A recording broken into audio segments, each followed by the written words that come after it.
Hi, we're going to continue today with our study of Derrida's Rogues. We're reading section 3 of the essay, Reason of the Strongest.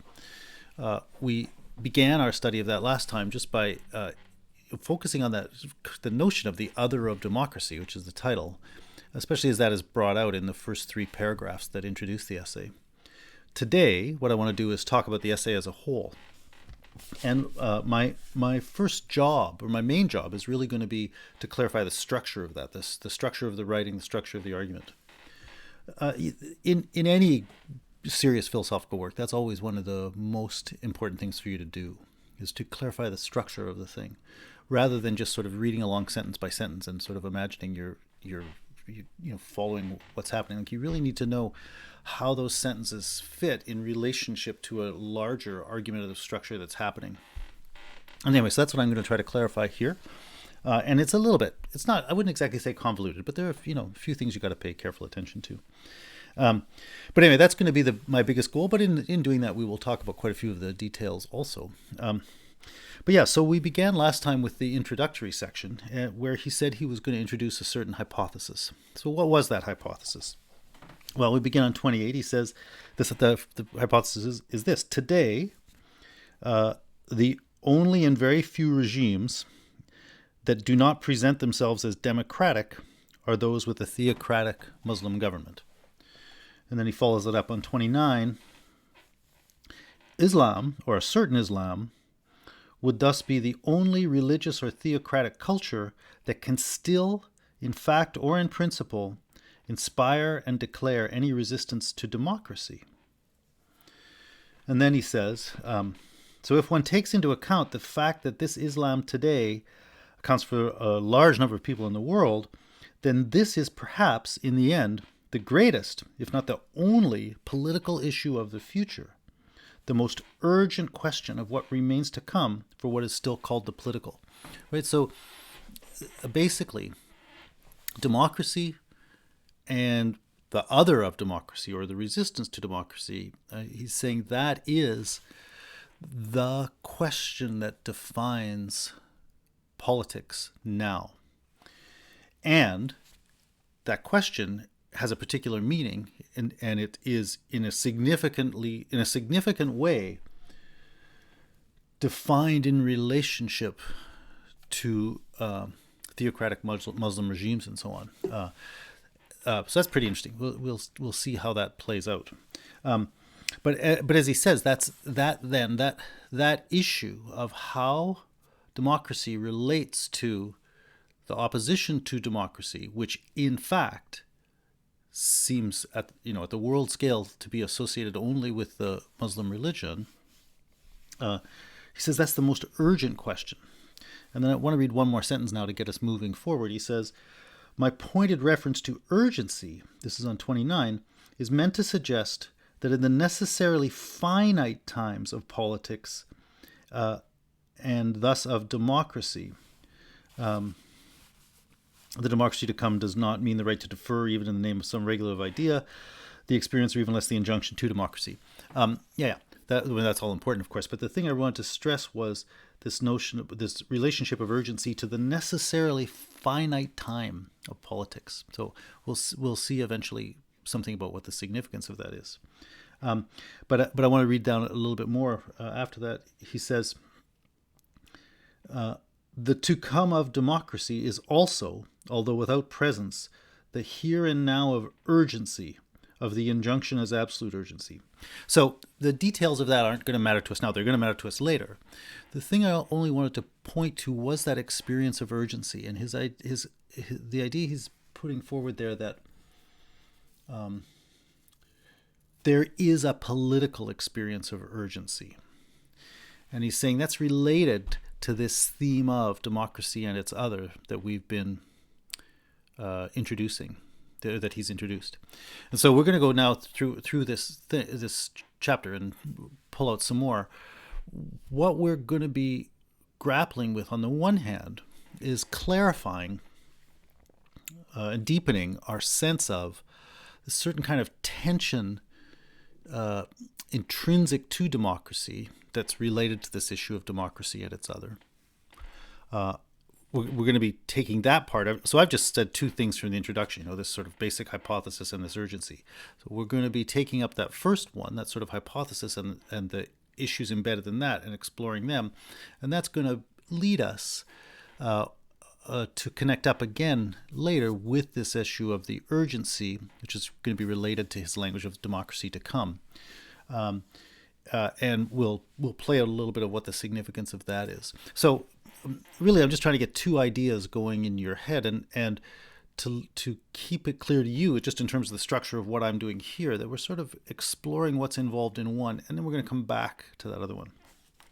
Anyway, we have our basic hypothesis that he's going to work with, and so he says, on page 30. So perhaps this is the moment to recall an example that would appear particularly symptomatic of the current situation we have been discussing regarding Islam and democracy. Right. So again, that's the thing that we're setting up as the particularly important reality to investigate. And then he pulled out this example that's going to illustrate that issue. And the example is elections in Algeria, a place with lots of history, but a particularly significant part of its history was that it was part of French. It was a French colony, part of the French Empire, and eventually, in the late 1950s, there was a revolution in Algeria, and eventually French colonial rule was removed. And so now he's going to talk about something, he's going to refer to something that happened in 1991, which is in that post-colonial Algerian regime. And the thing that happened is, in the context of democratic elections, the election process was stopped, and there was a kind of a coup, because it looked like the government that was going to be elected democratically was a Islamic party that was going to be elected with a big enough majority to have the votes required to change the constitution, and it seemed like that elected party was going to change the constitution basically to make it an Islamic state and remove the democracy. And so the election was not followed through. So that's the example he wants to. He's going to have you keep in mind. You should look it up. Pretty interesting and important. But so he wants to talk about what he sort of wants to explore, like, what are you seeing in that? And in a way, you could think of his question as something like this. In a phenomenon like that, or just about any other phenomenon, you could ask, where is the democracy? And you can, and where is it not? Where is democracy and where is its other? And it's not as easy to sort that out as you might think. So he says, this event, now on 31, so I'm just trying to pick out these sentences to allow you to follow the structure of those opening pages. So we went from our hypothesis to an example to illustrate that, the significance of that, and now 31 he says, this event is revealing an exemplary on more than one count, indeed on at least three. So he's going to bring out three ways that event demonstrates something sort of essential about this point he's trying to make. In the first place, so here's the first one. This is on 31, and I'll just draw your attention to it. There's going to be, in the second place, on page 33, and then on 34, there's going to be third and finally, right? So you want to follow out those 1, 2, 3 points as the 3 points he said this is on page 31 that this event is going to reveal. Now, also, back on, just to step back for a second, on pages 28 to 29, when he first introduced this this hypothesis that the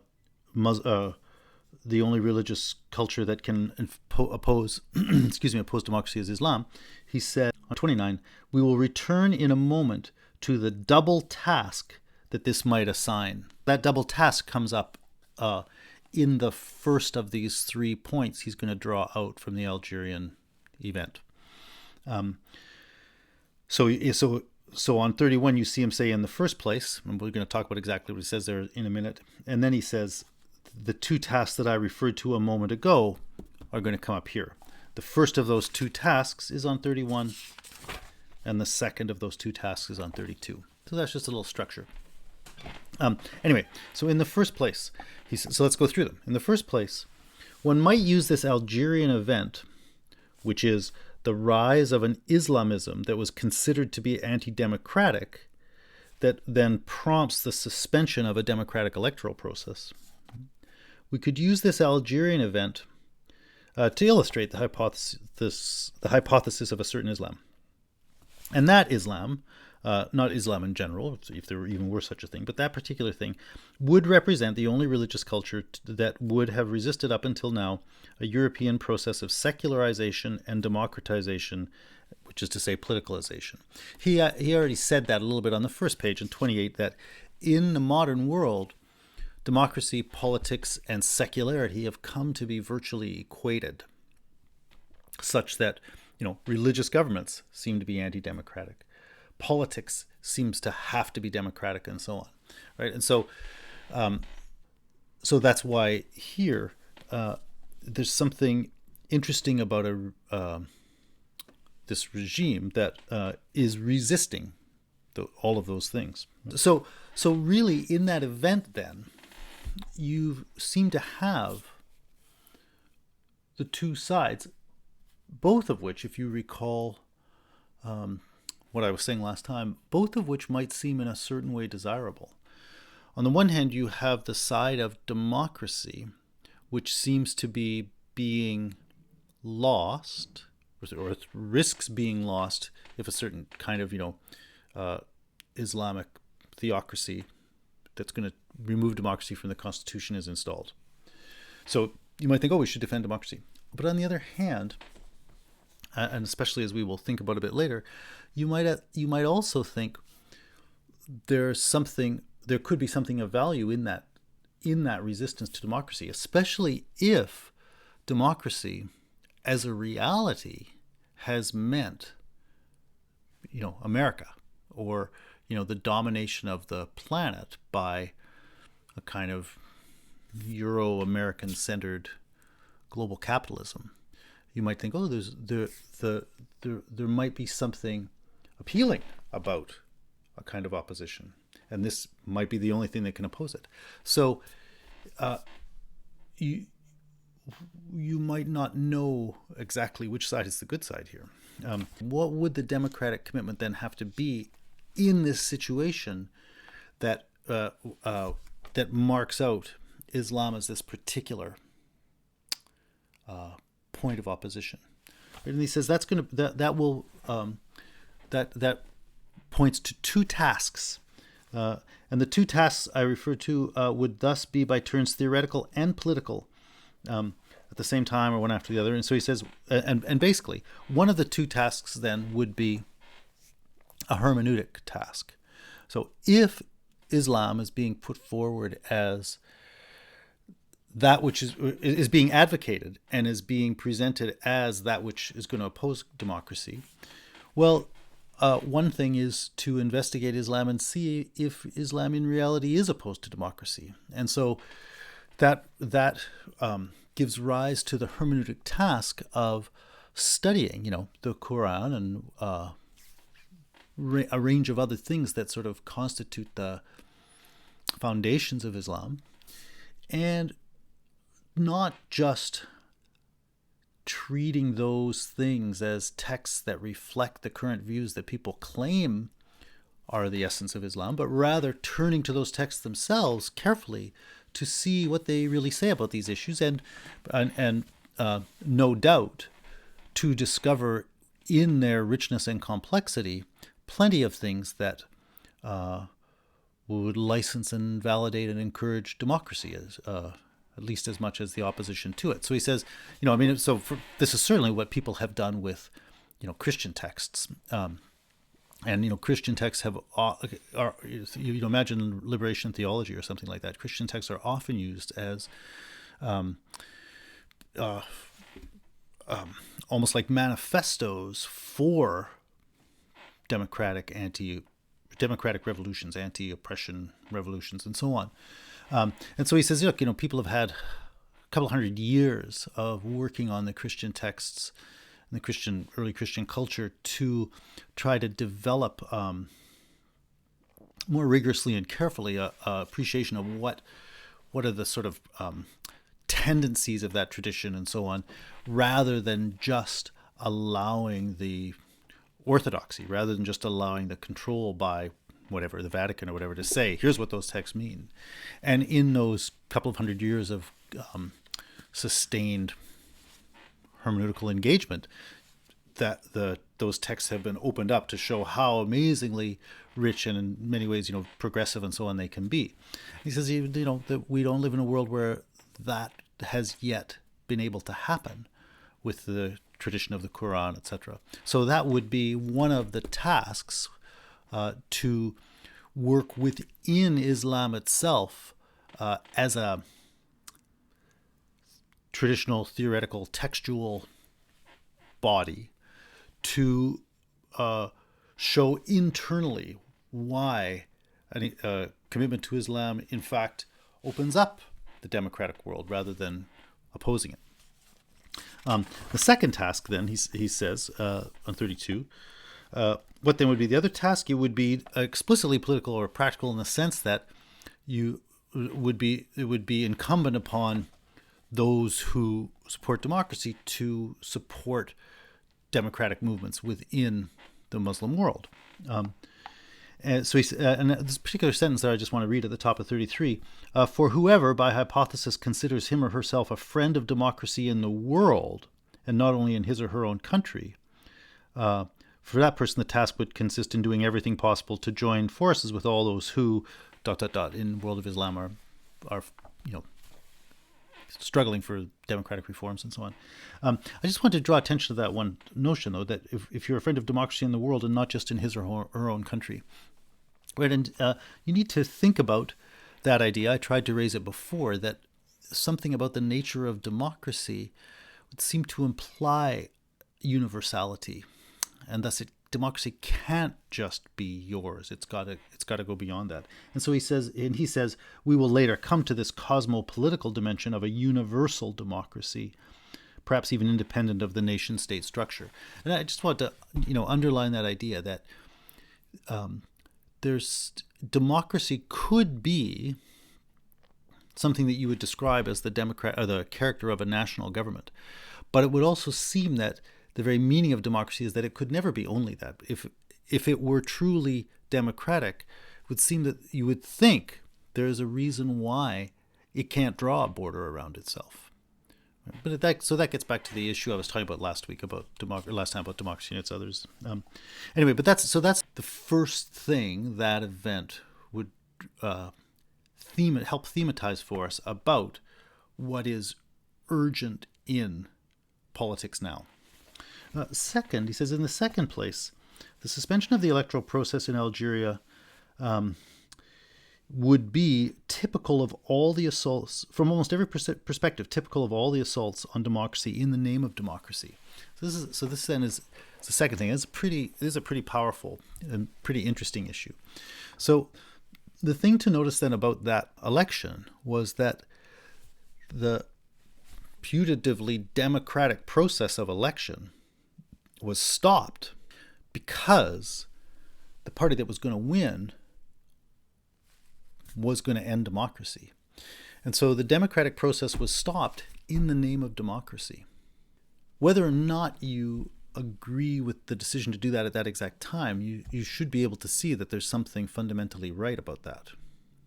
There's something fundamentally right in the idea that democracy is going to oppose its enemies. It's going to oppose what's going to destroy it. And so he refers to this then as autoimmunity. Right? He says here you have this interesting situation where the democracy wants to immunize itself against the threat to democracy. Right? It wants to stop that thing that's going to end democracy. But to do that, it ends democracy. Right? So this thing he calls autoimmunity, he also says is effectively suicide. Right? So he says they decided in a sovereign fashion to suspend, at least provisionally, democracy for its own good, so as to take care of it, so as to immunize it against a much worse assault. Right? So democracy is suspended to make sure democracy won't be suspended. And so he says a few more lines down, hence a certain suicide of democracy. So part of the point he wants to make is that's not just a passing thing that might have happened one time or other. There's something about that that's integral to the very meaning of what democracy is. Part of what democracy is that it's always actually going to have to be suspending itself in one sense in order to allow itself to exist in another sense. And he's especially, that could come up in many ways, he's especially considering it here at that really large-scale level of, shutting down elections, as he says, in a sovereign fashion, which basically is equivalent to saying installing a king, right? An absolute monarch, something like that, the sovereign, right? The one who makes the decision unilaterally. There's something about democracy that at a large scale means it's constantly going to be reverting to kingship. Right? That's what you get when you get, the War Measures Act. And the democracy says, to protect, or something like that, right? The state of emergency. To protect the democracy, we have to suspend the usual processes, the democratic procedures, which we often take to be the essence of democracy, the process or the procedure.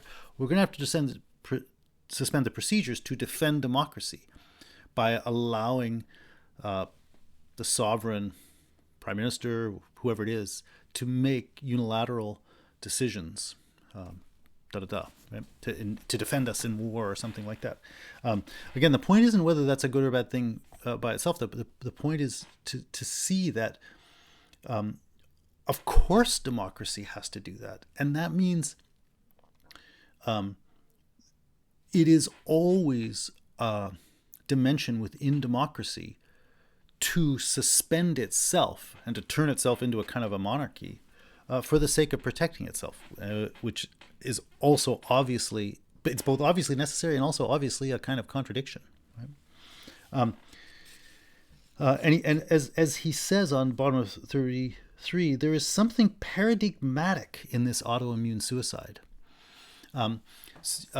Like it's a paradigm, it's a defining pattern of this thing. And so the example isn't just an example, it's also putting on display the defining pattern, the paradigm. And then he refers to a series of things that happen here, familiar things, which is that, we often think of dictatorships or totalitarian regimes, as the opposite of democracy. But his point is that they significantly, oftentimes, arise legitimately out of democracy. And he gives the example of Hitler and others. So situations where you have a country, like America or something, that you would think is running in a straightforward kind of democratic way. Someone is elected to the position of president, chancellor, or whatever it is, by all the proper democratic means. And then that person, at a certain point, uses the powers that I was going to say he or she, I can't remember if there are any prominent she's in that case. Certainly he. There have been prominent he's. So let's say he then uses powers he's able to call upon legitimately because of his office to suspend democratic procedures, supposedly in the name of defending the democracy. And that's when you get, Hitler as the Führer in Nazi Germany. So he's saying, these moves as they happen are not typically someone just saying, oh, I'm going to wipe this thing out and take it over and do a new thing. These moves to totalitarian rule are moves that are commonly done in the name of democracy.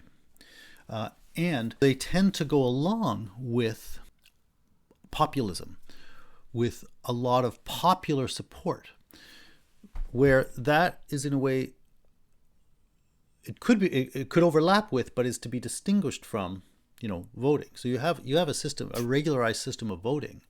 And at some level you say, well, that's going to tell you what the people think.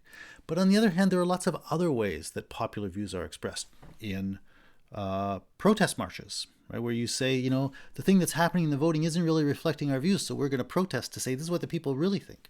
Right? But there are lots of ways that popular views are represented that aren't the same as voting, and they're not always the ones that you like. Right? So it can be an extremely popular position to support, fascist, highly anti-democratic, highly nice person. But so the point here is, these sort of tyrannical people come into power, dictators, whatever, come into power, often on a wave of popular support, so that their suspension of democratic procedure and their installation of themselves as, dictator for life or dictator for the next 10 years or something like that, brings with it the claim that this is democratic. I'm doing what the people want. Of course, that can be just a slogan, but it can also be true, right? It can also be that there is a substantial wave of popular support that allows that to happen. And so one of the points he wants to make there then is that the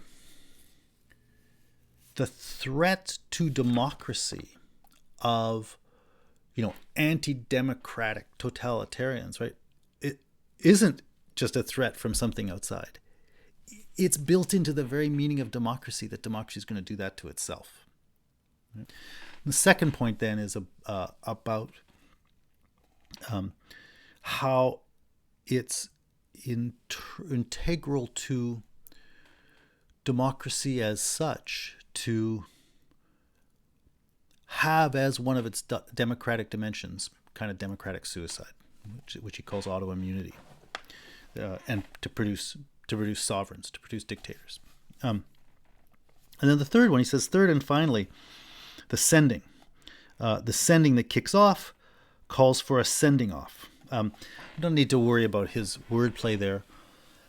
The thing he really is going to talk about is the way that democracy and its putative notion of inclusion is going to depend upon some sort of important exclusions. One, democracy is going to amount to the demographic distinctions, spatial distinctions. Like, you're going to make your nation that's democratic, or to have a democratic nation, you're going to have to say, we only go this far to the limits of this country, and then those other people, they're going to do what they want. But you're only able to have your democracy here by defining yourselves as not those people. Right? So the democracy in that way is choosing to be representative of a limited group already. But then within that, there are lots of other ways you're going to mark people off. Well, again, another one that I mentioned before, like anytime there's a election, some people say yes, some people say no. If the yeses win, then the no people were kind of cut out. If the yeses win, if the no wins, the yes people are going to kind of be cut out. Right? So there's going to be this marking out of the different groups, and then there are a lot more as well. But so he says here that democracy is going to be characterized by a kind of inability to just have the whole thing there, to have the whole be democracy or whatever, all at once now. So first he's going to talk about that, as he says, spatially. So that's on 35, number A is about how the establishment of a democracy is always going to involve in this kind of spatial exclusions. And I'll come back to that in a second. And then under B, he's going to talk about kinds of temporal exclusions.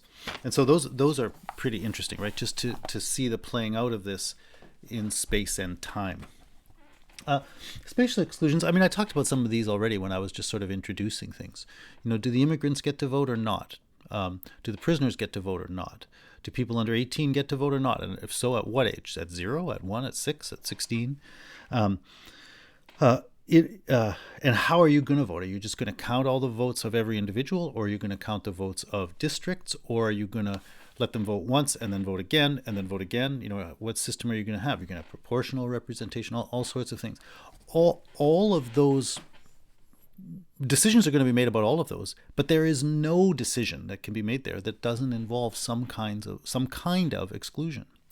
And so he says on the middle of 36, one electoral law is thus always at the same time more and less democratic than another. Right? Whatever you choose, you're going to be able to say, here's the democratic reason for choosing it. Whichever you choose, there will be a good democratic reason for choosing it. And you will also be able to show in a significant way why that choice is anti-democratic, why it involves a certain kind of exclusion. And then with respect to time, he says, again, in another way, democracy is always going to be putting itself off, putting democracy off. So in one way, the Algerian event drew attention to that pretty powerfully by saying, well, we're just going to shut down these elections. We're going to save that process till another time. Right? So democracy is in that way delayed or deferred. Right? But you're doing that any time that you say we're going to elect somebody for 4 years or 5 years or whatever it's going to be. Right? You set this thing up and you say, okay, you elected us, now you got us for 4 years, and there is no place in those 4 years for things really, turning around. So you're going to have to wait until your next opportunity. Right? So you can see there that what you're getting is this thing that kind of looks like this. Right? You do this for a while, then you do this for a while. You do this for a while, you do this for a while. You sort of alternate back and forth between the time you open up for not yet having decided and for sort of figuring out, and then decision is made, and then there's the time where you live with that decision. Right?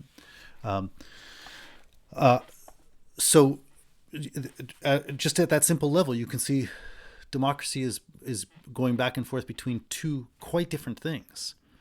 And it's kind of the not yet decided time of multiplicity and a kind of openness, and then the decided time of sovereignty, more or less.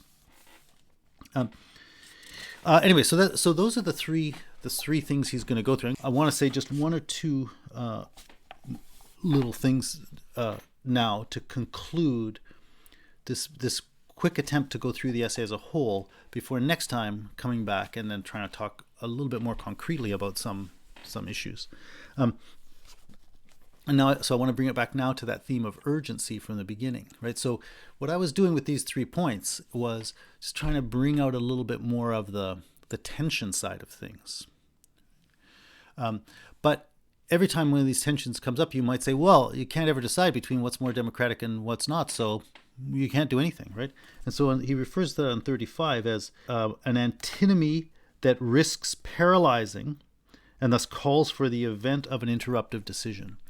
Right, so all of these things that we've pointed to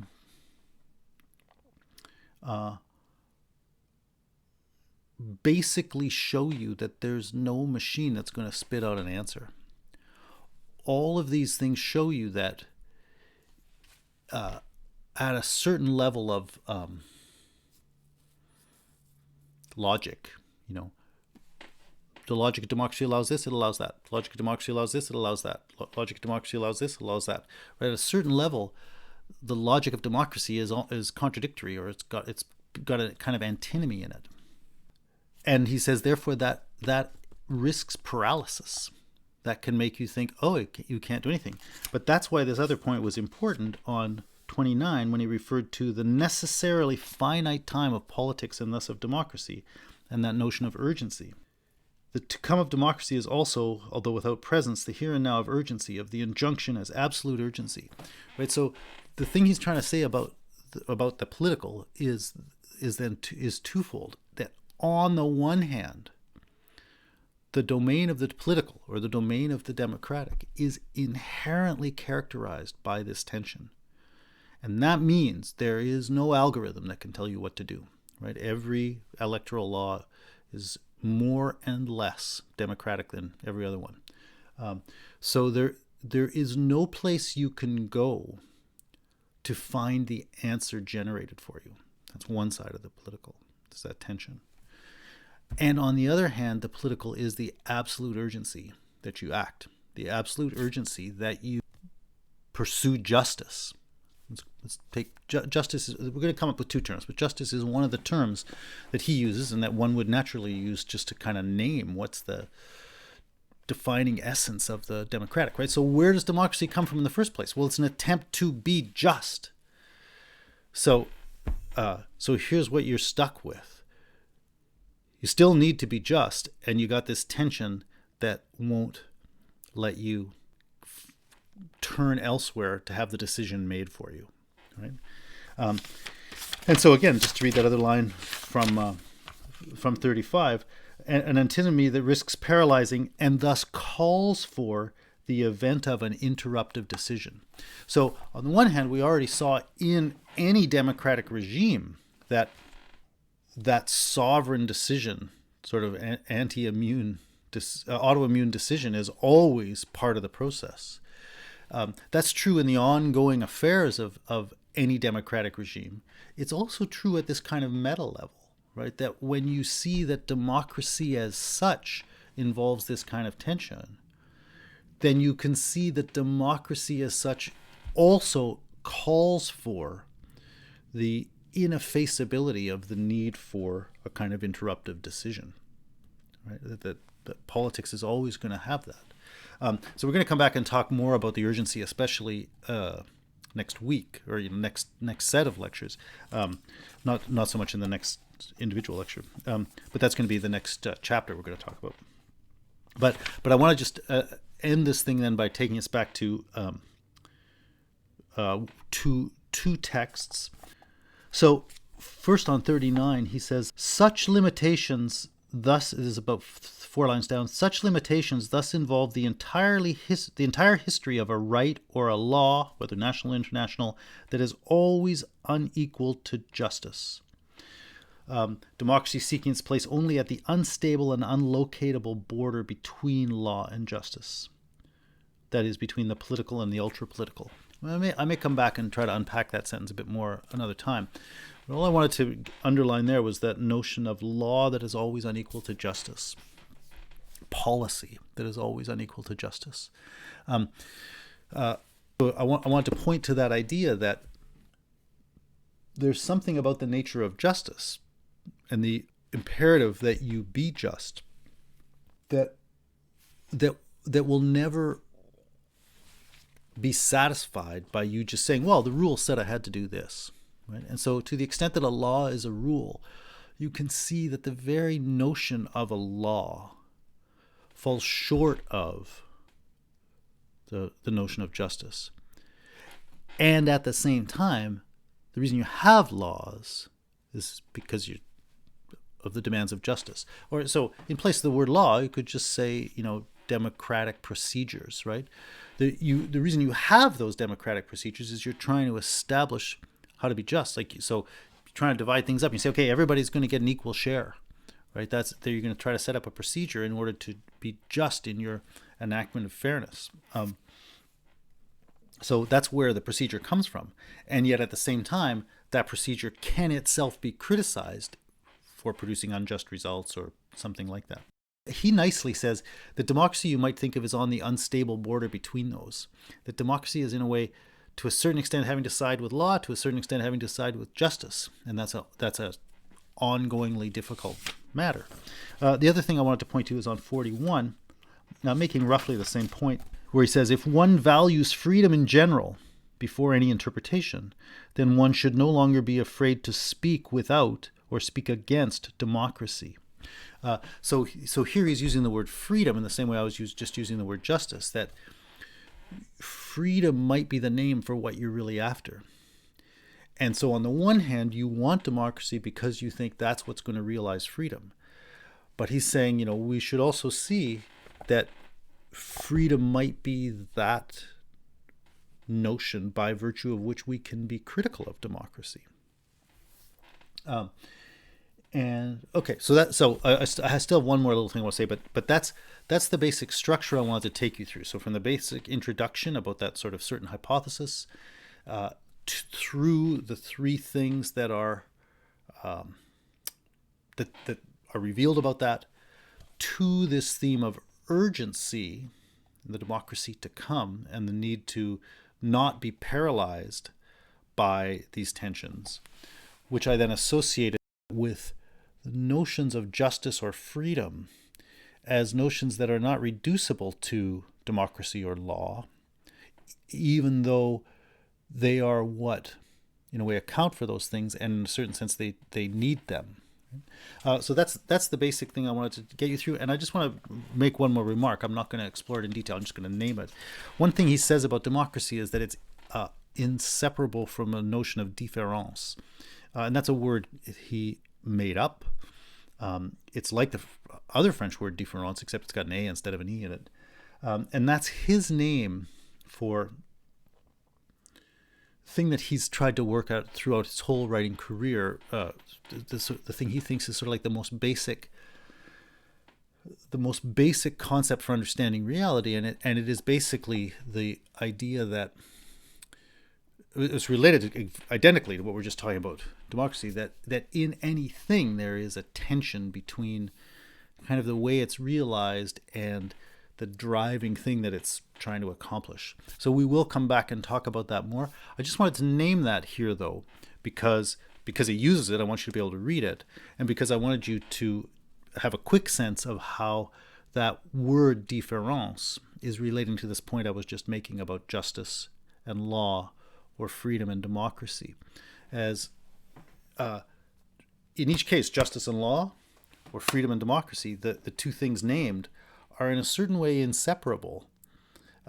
They're sort of two facets of the same thing you're trying to deal with, and yet neither one is exactly adequate to the other. So I'll leave it with that for now, but we'll come back and we'll talk in a bit more detail about a few of these notions, but we'll also take it into some more empirical materials.